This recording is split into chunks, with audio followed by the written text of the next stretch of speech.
Welcome. In this video I'm going to show you how you can pair Honor Choice earbuds with your iPhone. So first of all, you just have to simply go for the Bluetooth settings on your iPhone. Then go right here for the Bluetooth.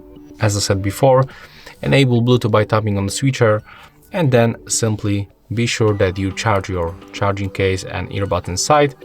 After that, just open the case. As you can see, that's the LED indicator. It means that everything is fine with the earbuds. And then when we take them off, you will find that these indicators right here are blinking white, the left and the right. And when they start blinking quickly, it means that they are in the pairing mode. So as you can see, they will pop on the list. And in my case, the default name is the wireless earbuds hard reset. If you still cannot find them on your phone, just restart your Bluetooth connection. So power it off and power it on. And after that, whoops, we can find them. So click on them once.